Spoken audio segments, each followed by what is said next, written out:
একজন ভয়ঙ্কর খুনি বেছে বেছে নার্সদের খুন করছে। নির্মাতা হিসেবে দর্শক মহলে বেশ প্রশংসিত ভিকি জাহেদ। বরাবরই ভিন্নধর্মী কাজ উপহার দিয়েছেন এই নির্মাতা, কুড়িয়েছেন দর্শকদের ভালোবাসাও। তার যে কোনো কাজের প্রতি দর্শকের বাড়তি আগ্রহ প্রায়ই লক্ষ্য করা যায়। এবারও এর ব্যতিক্রম হয়নি। ভিকি জাহেদের সাইকো থ্রিলার ঘরানার স্বল্পদৈর্ঘ্য সিনেমা একটি খোলা জানালার অপেক্ষায় ছিলেন দর্শকরা।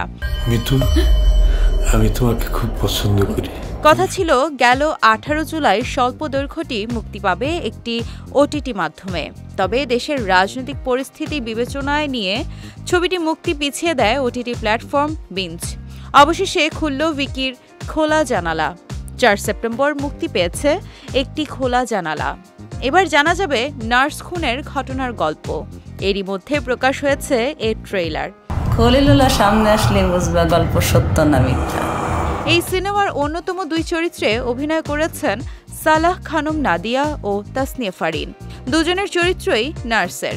গল্পে কেশবগঞ্জ নামের এলাকায় একের পর এক নার্স খুনের ঘটনায় আতঙ্ক ছড়িয়ে পড়ে।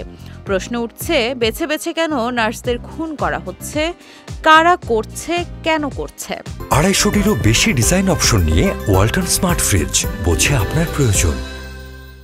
খোলা জানালা নিয়ে ভিকি জাহেদ বলেন, এটি মূলত নিরীক্ষাধর্মী কাজ।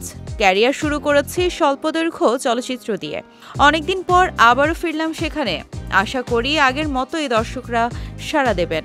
কাজটি প্রসঙ্গে তাসনিয়া ফারিন বলেন, সাইকো থ্রিলার ঘরানার গল্প আমার বরাবরই ভালো লাগে। সেই ভালো লাগা থেকেই কাজটি করা। ভিকি জাহেদ এরই মধ্যে প্রশংসা কুড়িয়েছেন পুনর্জন্ম, রেড রাম, টিকিট, তিথিডোরের মতো কাজের জন্য। থ্রিলার ঘরানার নাটক, টেলিফিল্মের জন্য বরাবরই দর্শকপ্রিয় এই নির্মাতা।